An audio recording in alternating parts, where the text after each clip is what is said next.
Though Apple's expansive new series Monarch, Legacy of Monsters makes a far stronger case for character-driven storytelling inside Legendary's MonsterVerse franchise than its big-screen counterparts.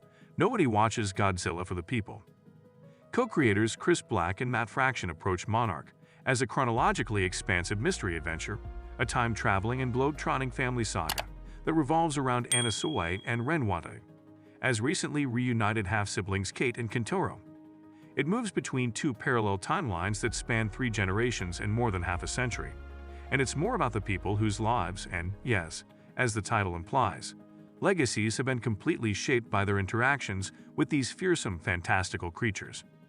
Even though the majority of the cast is new, with the exception of Bill Randa from Kong Skull Island, who is played by John Goodman again in a prologue set in 1973 that feels more like a glorified cameo, it gets surprisingly easy to get invested in their drama as the show goes on. The series' constant time and space travel allows it to connect its past and present in novel, non-linear ways that accentuate rather than clarify the mysteries at the center of the program. Viewers are introduced to several timelines and storylines that are all tied to the ancient reptile monster known as Godzilla in this exciting and action-packed premiere. The first episode alternates between the 1950s, 1970s, and 2010s, introducing us to our new group of individuals in this dangerous setting. An elder Bill Randa sprints through the forest on Skull Island in 1973, escaping a fearsome giant spider. Bill is stranded at the edge of a precipice. As he prepares to meet an unpleasant end, he throws a mystery package into the water. However, Bill is spared when a massive crab-like creature suddenly materializes and assaults the spider. As Bill flees, these two animals engage in combat. Both the creatures and Bill's enigmatic cargo wind up in the ocean. 2013 is when we next see this package. In the Sea of Japan, a fisherman discovers the bag in his net. However, we will continue to witness this mysterious object. The remainder of the opening alternates between a 1959 plot and a 2015 one. Billy Randa, Anders Holm, Lee Shaw, Wyatt Russell, and Billy's girlfriend Keiko, Mary Yamamoto, are the main characters in the 1959 timeline. They are searching Kazakhstan for new species. The Geiger counter is off the charts as the 3 of them break into a restricted area. A boy soldier approaches them and says he thinks the radiation levels are all in the story. Ironically, the measurements become 0 as they approach an abandoned property. Maybe the contamination was a hoax after all. The 3 of them conduct tests at the location, upsetting the surrounding earth with explosives. The earth shatters as a result of these explosions, and the nearby structures begin to crumble as well. They discover a cluster of glowing larvae in another abandoned building after doing more research. Billy and Keiko wish to collect genetic material samples from the monsters. It's possible that they found new species. However, Lee is adamantly opposed to this strategy since she believes the animal's mother would eventually return. Still, Billy lowers Keiko into the nursery. Lee is then compelled to go with it. We travel to Tokyo with Kate, Anna Soei, in the timeline from 2015. She is there to handle her father's post-mortem affairs. She enters an apartment with his keys and discovers his second family there. Hiroshi, Kate's father, appears to have had 2 distinct families, one in America and the other in Japan, as well as 2 unique spouses. Kate has arguments with Kentaro, Hiroshi's son, and Hiroshi's second wife. Since they both think of one other as their second family, their first meeting is awkward. The situation overwhelms Kate, and she runs away. She hears the sirens blaring in the streets. The emergency warning system is now operational. The inhabitants are startled by the alarms and rush to escape, tripping over Kate in the process. It's Kentaro and his mother that save her. They take her to the evacuation area, where people are holed up in case Godzilla makes an appearance. Kate has already experienced one Godzilla attack, so this practice brings back painful memories for her. In the 2014 movie Godzilla, she was present during G-Day in San Francisco, when Godzilla launched his first strike. The Golden Gate Bridge was torn apart by Godzilla when Kate and her students were riding a school bus. While she was able to save a few of her students, the most perished in the chaos. In 2015, Kate is consoled by Kentaro's mother. They descend back to Earth when the emergency warning has been cancelled. Kate is given a tour of Hiroshi's office by Kentaro. They discover a secret safe there. After deciphering the combination, Kate opens the safe and discovers Randa's enigmatic bag. They are able to access the data on the 70s reels that are inside the bag with the assistance of Kentaro's ex-girlfriend May, Kiersey Clemens. Files from a shadowy business named Monarch are contained on the reels. May unintentionally gave the strange company information about their current location by opening this data. A picture of Keiko standing inside one of Godzilla's enormous footsteps can be found on one of the reels. Keiko is instantly recognized by Kate, who says it's her grandmother. The first episode concludes with Keiko in 1959. Lee and Keiko descend inside the beast's den. They examine the larvae of the insectoids. These animals are then roused by an earthquake, and they all begin to hatch right away. The creatures then start to follow them.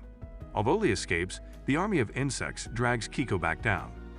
It is strongly hinted that Keiko is subsequently slaughtered by the swarm of insects, meeting a horrible end. Departure opens in the Philippines in 1952. A new assignment is given to Lieutenant Lee Shaw, escorting a Japanese scientist around for security purposes. When Lee finds out that Dr. Mira is a woman, she is astonished. Additionally, Keiko from the previous episode is Dr. Mira. They are obviously much closer after 7 years, but things don't go as planned. Although Keiko is quite the wild card and drives erratically through the jungle, Lee has been entrusted with keeping her safe while she investigates unusual radiation levels in the Philippines. Billy Randa, who is lost in the forest, is first introduced to Lee and Keiko while conducting tests. He is a mythological monster researcher or cryptozoologist. It seems like they are all on the lookout for the same thing. Billy discusses the folktale about dragons that is told in the neighborhood. Keiko suggests that Billy accompany them on their adventure, but Lee is adamantly against it. Keiko and Lee fight about this stranger. Lee is fired after their disagreement. They are stuck in the forest as he takes off in Keiko's jeep. In the meantime, Kentaro returns to his father's office in 2015. Still enraged by his father's deception, Kentaro goes on to destroy the establishment. This results in the finding of further enigmatic files and a locked filing cabinet. These include details about Lee Shaw, who is currently residing at a retirement facility in Tokyo. Kate, having learned of her father's secrets, makes the decision to go back home. She is harassed by Tam, Joe Tippett, of Monarch at the airport. Tim requests the files that Kate has viewed. Tim chases after Kate, but Duval, his assistant, Elisa Lasowski, catches up with her before long. Kate becomes frightened as soon as Tim covers her head with a sack. After a struggle, there is a car crash. Kate runs to the local police station, terrified for her safety. When she reports this attempted kidnapping, the cops don't appear to be that concerned. Fearful, Kate runs away again. When she gets to May's place, Tim and Duval have already physically assaulted her. Together, May and Kate manage to flee. After leaving his father's office, Kentaro is fascinated by this Lee Shaw persona. Hiroshi's mother claims that after his father passed away when he was 18, Uncle Lee was the only relative that remained.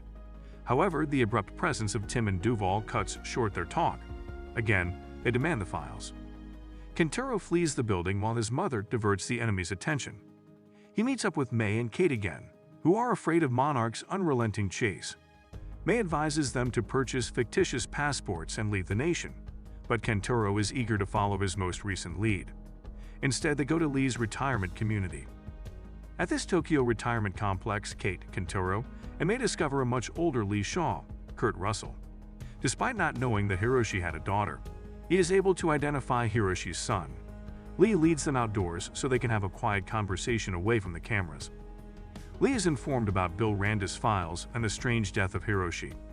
May finds a concealed camera in a nearby tree while they are chatting. According to Lee, this retirement community serves as his jail. Monarch has him marked and is always keeping an eye on him. Lee says they should leave here right away. Lee takes off his ankle tagging to demonstrate his seriousness. Billy and Keiko acquaint themselves better in 1952. Billy talks on his research on MUTOs, massive unidentified terrestrial organisms, and the odd light patterns he has been seeing over the Philippines. These trends align with Keiko's findings. She has also been monitoring the radiation levels. They find a clearing by following their same map. The U.S. Lawton Shipwreck is located here. 9 years ago, this identical ship was brought down at Pearl Harbor. It has somehow made its way over 5,000 miles to this clearing in the jungle. Billy acknowledges that he survived the onslaught alone.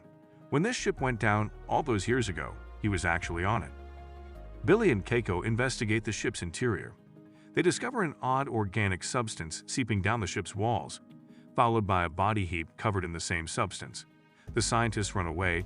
terrified by what they've discovered. They are ambushed by an unidentified beast as they are leaving. The beast claws at the ship. Billy soon finds himself trapped beneath the wreckage. Keiko tries to free Billy, but she finds it difficult to pry open the metal cage holding him down.